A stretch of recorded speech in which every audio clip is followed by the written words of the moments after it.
It's past midnight. The signal is weak, but you found us. Welcome to Midnight Static. Tonight, we aren't just telling stories.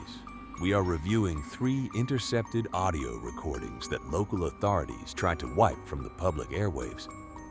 If you are listening to this on headphones, keep one ear open. Let's tune in to our first frequency. I drive for a living, not Uber, not delivery. I work nights for a logistics company, third shift, mostly highway, sometimes county roads depending on the route. I've been doing it for 6 years. I've seen deer. I've seen accidents. I've seen people pulled over at 2 in the morning, doing things I don't want to think about. I spend enough time on empty roads at night, you stop being surprised by most of it. So when I say that 3 things happened to me over the course of about 4 months that I still can't fully explain, I want you to understand that I'm not someone who spooks easily. I'm not telling you this because I want attention. I'm telling you because I have a daughter who just got her license, and I've been trying to figure out how to warn her about something I don't have words for yet.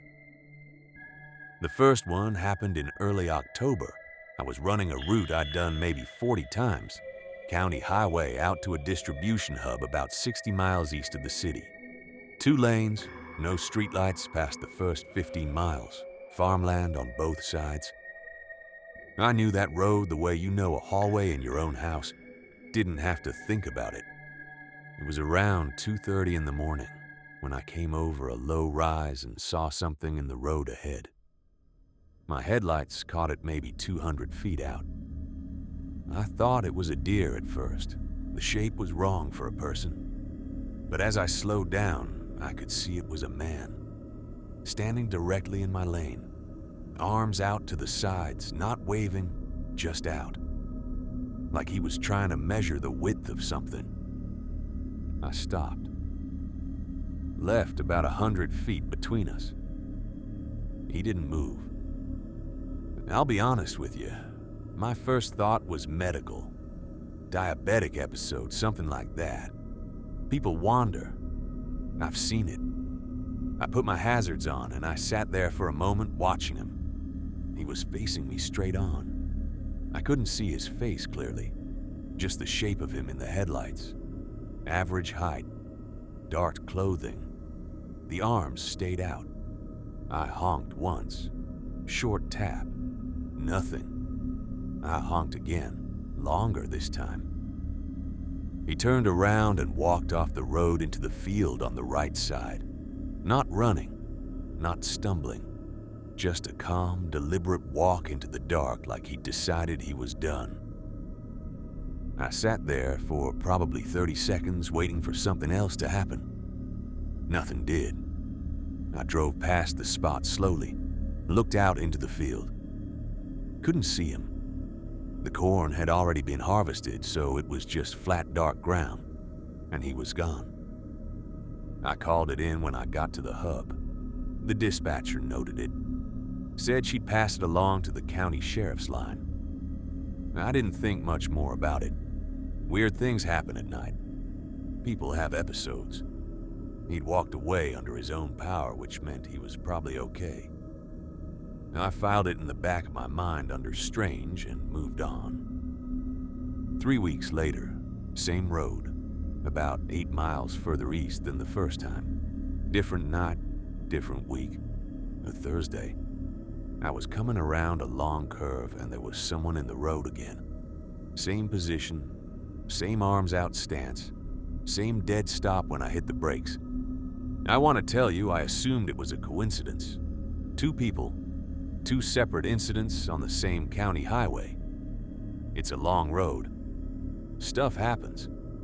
But the way he was standing, I sat there in my truck looking at that silhouette, and something in my chest got very quiet and very careful.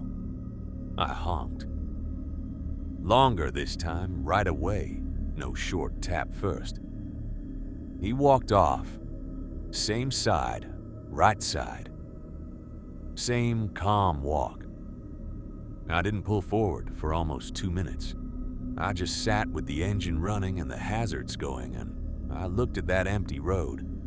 Then I drove past the spot, and I kept my eyes on the right shoulder the whole way, and I didn't see anyone. I called it in again. Same dispatcher, actually. She remembered the first one. She said she'd notify the sheriff again, and that I should file a written incident report when I got back. I did. I described both incidents. The dates, the mile markers, the behavior. The company kept the report. Nothing came of it as far as I know. Here's the thing I noticed, and this is the part I kept trying to talk myself out of. Both spots were on the eastbound side. I ran that route westbound too on the return trip. Never saw anything on the return. Only ever eastbound. Only ever going out. I don't know what that means. I'm not sure it means anything. But I noticed it. The second encounter was different. This one took a full month before I understood what was actually happening. And by the time I did, I was already in it. November. Different route. This one went north through a stretch of state forest. 2 lanes, winding, no shoulder to speak of. I ran it twice a week. About 40 minutes through the trees before you hit the next town. I didn't mind it. It was pretty in a bleak sort of way. And at 3 in the morning, there was usually no one on it. Usually. The first time I noticed the other car, I didn't really notice it. Just headlights in my mirror, which is normal. Someone else running the forest road at night. I wasn't paying attention to it. By the time I came out the other side, the lights were gone. Probably turned off somewhere I didn't register. End of story, or so I thought. Second week, same stretch, same lights in the mirror. This time I clocked it a little more carefully because the spacing felt odd. They were staying back at a very consistent distance. Not right on me, not far back. Just there. I sped up a little going into a curve, and when I came out of it, the distance was the same. I told myself the other driver was just comfortable with the road. Maybe they ran it regularly too. Maybe they were pacing off my lights as a guide, which people do on dark roads. I let it go.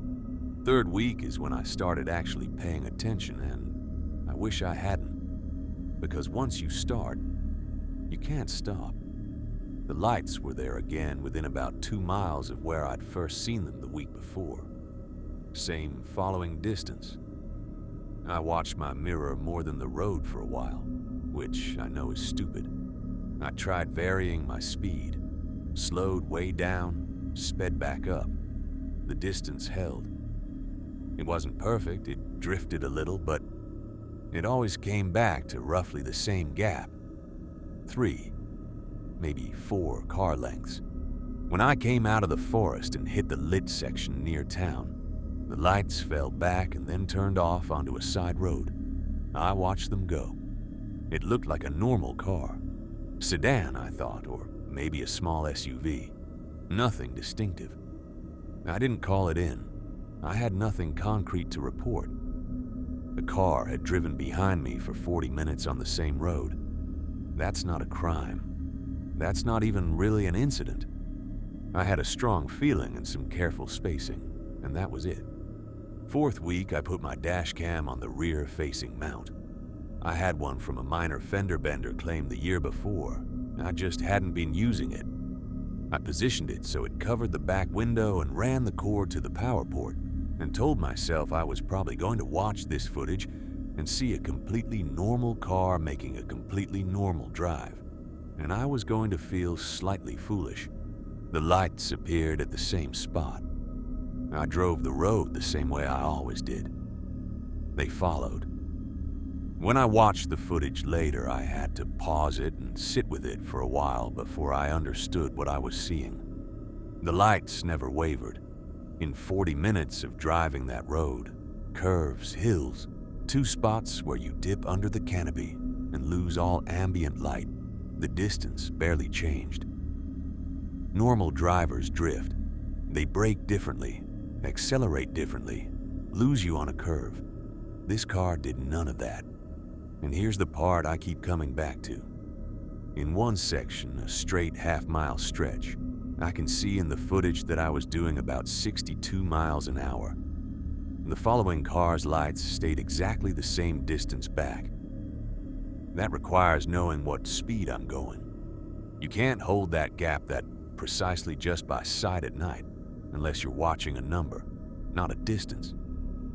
They had something telling them my speed. I don't know if it was a device that reads brake light patterns or something more sophisticated than that. I don't know if they'd put something on my truck. I never found anything, but I wasn't sure what I was looking for. I took the truck to the company garage and told them I wanted it checked, and they did a walk around and didn't find anything. Which doesn't mean there was nothing. It just means no one found it. I reported it. The company took it a little more seriously this time. They changed my schedule so I wasn't running the forest route on the same nights. The following car, whatever it was, I never saw it again. But that's the month I started checking my mirrors differently, counting following distances, watching for patterns. And I think that change in me is part of why the third thing happened the way it did. December. This one I almost didn't survive, and I don't say that dramatically. I mean it in the plainest possible way.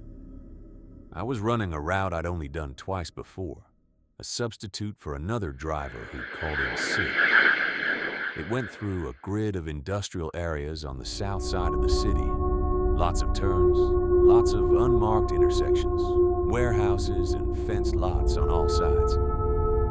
I had the route sheet, but I didn't know the area well. It was the kind of place where, at 4 in the morning, you were completely alone, in a way that's different from highway alone. There's infrastructure around you, buildings, fences, roads, but no people, just the suggestion of people. I made my first 2 stops fine. The third stop was at a cold storage facility, and when I pulled up to the gate was already open. I checked my sheet. It said I'd be given a code.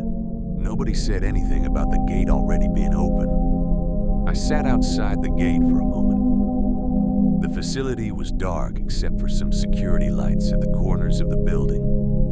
No cars in the lot that I could see. No sign of anyone. The gate stood open maybe 8 feet, enough to drive through, swinging slightly in the wind. I called dispatch. No answer. Middle of the night skeleton crew. I tried the direct line for the facility. It rang out.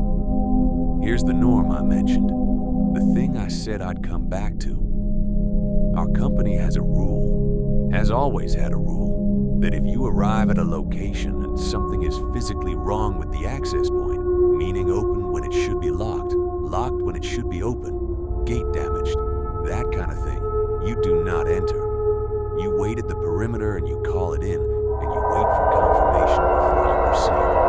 It's a liability rule. It's also, I suspect, a safety rule that nobody ever explained directly. I almost broke it. I want to be honest about that. It was cold. I was tired. I had 3 more stops and I didn't want to fall behind. The gate being open had a reasonable explanation. Maybe the last crew forgot to lock it. Maybe there was a maintenance issue. I sat there with my hand on the gear shift and I almost just drove through. I didn't. I'm not sure why. I think about that decision a lot. I waited at the perimeter. About 12 minutes passed. Then a car came out of the lot. Not from the facility building, from the far side of the lot, where there were shadows and a fence. It drove through the open gate and turned onto the road away from me. Sedan. No lights on until it was 50 feet clear of the gate, and then they came on. I got a partial plate, 3 characters before it turned. I called it into dispatch,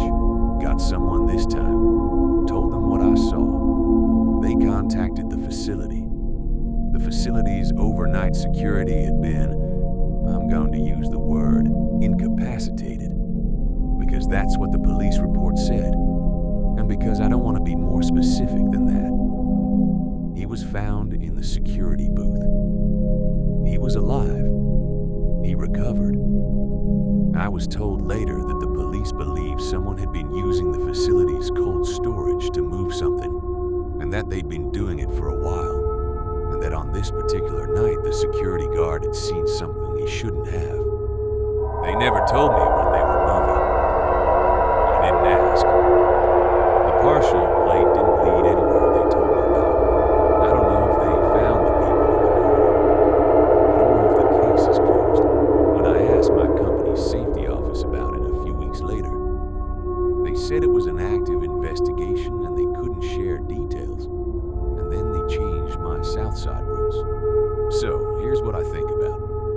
In the quiet parts of the drive, the man in the county road, both times, different nights, different spots, walked off the same side of the road, into darkness, under his own power. And I've never been able to confirm there was only one of them. What I don't understand is this. Whoever was standing in that road knew that a truck would be coming.